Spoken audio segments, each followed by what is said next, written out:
বিরোধী ছাত্র আন্দোলন হবিগঞ্জ জেলার সদস্য হিসেবে দায়িত্বরত আছি এবং আমি জাতীয় বিশ্ববিদ্যালয়ের আওতাধীন বৃন্দাবন সরকারি কলেজে অনার্স দ্বিতীয় বর্ষের শিক্ষার্থী।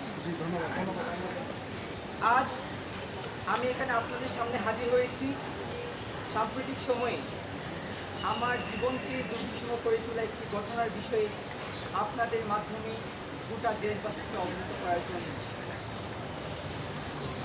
আপনারা হয়তো ইতিমধ্যে জেনে থাকবেন যে উচ্চ শিক্ষার জন্য বিদেশে যাওয়ার উদ্দেশ্যে আমি ইউরোপের একটি দেশে স্টুডেন্ট ভিসার জন্য অ্যাপ্লাই করেছিলাম।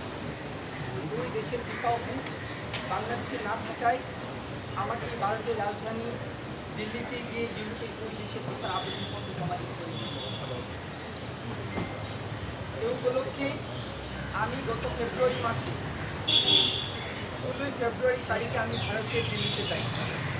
সেখানে ভিসা সেন্টারে আমার অবস্থান একটি ভিডিও আমার অজান্তে ধারণ করে সামাজিক যোগাযোগ মাধ্যমে ছড়িয়ে দেয় পলাতক খুনি হাসিনার দল আওয়ামী লীগ ভারতের ক্ষমতাসীন দল বিজেপি কর্মীরা।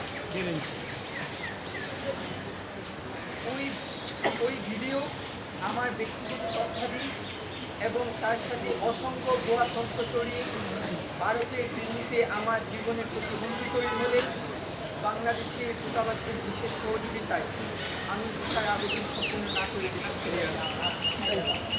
তৎপরবর্তী দেশে ফিরে আসার পর সংবাদ মাধ্যম বাংলা আমাকে নিয়ে গত 21 ফেব্রুয়ারি 2026 তারিখে অজ্ঞাতনামা ভারতীয় গোয়েন্দা সূত্রে বরাতে মাহাতি হাসানের সঙ্গে দিল্লিতে চুক্তি হয়েছিল শিরোনামে একটি প্রতিবেদন তারা প্রকাশ করেন। যেখানে আমার সম্পর্কে উক্ত প্রতিবেদন একাধিক ভুয়া তথ্য মানহানিকর বক্তব্য যুক্ত করে দেওয়া হয়েছে। এমনকি ওই প্রতিবেদনে আমার ন্যূনতম কোনো বক্তব্য পর্যন্ত নেওয়া হয়নি। বিবিসি বাংলা প্রতিবেদনে আমার সম্পর্কে যেসব ভুয়া তথ্য দেওয়া হয়েছে তার মধ্যে রয়েছে ভারতে আমার কাছে নাকি 40 লক্ষ টাকা সমমানের ক্রিপ্টোকারেন্সি পাওয়া গেছে। অথচ বাস্তবে এই ধরনের বিজনেস টাকা তো অনেক দূরের কথা, ক্রিপ্টোকারেন্সি সে সম্পর্কে আমার ন্যূনতম কোনো ধারণাই ছিল না। বরং উক্ত প্রোপাগান্ডাটি আওয়ামী লীগের একটি প্রোপাগান্ডা পেজকে চড়ানো হয়েছিল, যেটি ইতিমধ্যে বাংলাদেশে তার ডিসেন্টের অনুসন্ধানে প্রকাশ হয়েছে। কোনো ধরনের প্রমাণ ব্যতীত আওয়ামী লীগের প্রোপাগান্ডা পেজ থেকে এক অজ্ঞাতনামা গোয়েন্দা সংস্থার কর্মকর্তার বরাত দিয়ে যেভাবে আমার উপর সংঘবদ্ধ মিডিয়ার ফাইলের মাধ্যমে একটি প্রোপাগান্ডাকে বিবিসি লেজিটিমেসি দেওয়ার মাধ্যমে সারা দেশে আমাকে প্ল্যানিং করেছে। এছাড়াও আমি ইউরোপের কোন দেশে যাওয়ার জন্য আবেদন করেছি সে সম্পর্কে অসত্য তথ্য দেওয়া হয়েছে। বিভিন্ন বেসিক ইনফরমেশনগুলো মিথ্যা তথ্য দেওয়া হয়েছে। অজ্ঞাত গোয়েন্দার বরাতে বিবিসি বলেছে আমি পর্তুগালের ভিসার জন্য আবেদন করেছি। বাস্তবে আমি আবেদন করেছিলাম ফিনল্যান্ডের ভিসার জন্য। বিবিসি বাংলা লিখেছে আমি দেশে ফেরার আগে রাতে দিল্লি একটি বিমানবন্দরের হোটেলে উঠেছিলাম। এটিও সম্পূর্ণ সত্য কথা। আগের দিন আওয়ামী লীগের আমার ভিডিও সামাজিক যোগাযোগ মাধ্যমে প্রকাশের পর আমি মূলত বাংলাদেশ হাই কমিশনের তত্ত্বাবধানে নিয়েছিলাম এবং দেশে ফেরার আগে রাতে আমার এক পরিচিত শুভাকাঙ্ক্ষীর পাশে অবস্থান করি এবং এসব কিছু সকল প্রমাণ আমার কাছে আছে। এ ধরনের অসত্য তথ্য থেকে বোঝা যায় যে বিবিসি আমার বিরুদ্ধে 40 লক্ষ টাকা সমমানের ক্রিপ্টোকারেন্সি পাওয়ার আর কোনো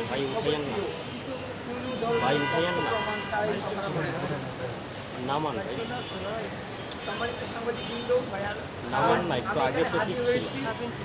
আপনাদেরকে এটা জানাতে যে বিবিসি বাংলার উক্ত মিথ্যা ও বিভ্রান্ত রিপোর্ট আমার ও আমার পরিবারের স্বাভাবিক জীবনযাত্রাকে চরমভাবে বিধ্বস্ত করেছে।